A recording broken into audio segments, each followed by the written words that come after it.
பிரித்தானியாவில் அரசு வழங்கும் நன்மைகள் திட்டங்களில் இடம்பெறும் மோசடிகளை கட்டுப்படுத்த புதிய அதிரடி அதிகாரங்களை தொழில் மற்றும் ஓய்வூதியத்துறை நடைமுறைப்படுத்த உள்ளது. Universal credit, employment and support allowance மற்றும் பென்ஷன் கிரெடிட் பெறுவோர் இந்த புதிய சட்ட வரம்பிற்குள் உள்வாங்கப்படுவர். குறிப்பிட்ட நன்மைகளை பெறுவோரின் வங்கி கணக்கு விவரங்களை வழங்குமாறு வங்கிகளிடம் கோர தொழில் மற்றும் ஓய்வூதியத்துறைக்கு அதிகாரம் வழங்கப்பட உள்ளது.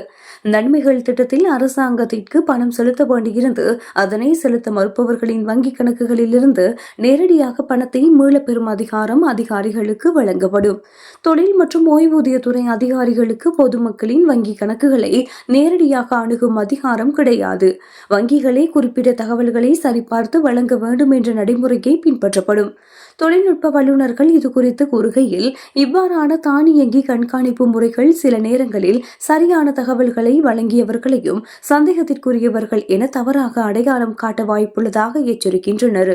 இது சாதாரண மக்களிடையே தேவையற்ற பதற்றத்தை உருவாக்கலாம் என அவர்கள் சுட்டிக்காட்டியுள்ளனர். இந்த புதிய சட்ட மாற்றங்கள் மூலம் அடுத்த 5 ஆண்டுகளில் வரி செலுத்துவோரின் 2.1 பில்லியன் பவுண்டு பணத்தை சேமிக்க முடியும் என தொழில் மற்றும் ஓய்வூதியத்துறை எதிர்பார்க்கின்றது. இந்த மாற்றங்கள் தொடர்பான ஆலோசனைகள் மற்றும் நாடாளுமன்றத்தின் முறையான அனுமதிகளுக்கு பின்னரே இவை முழுமையாக நடைமுறைக்கு வரும்.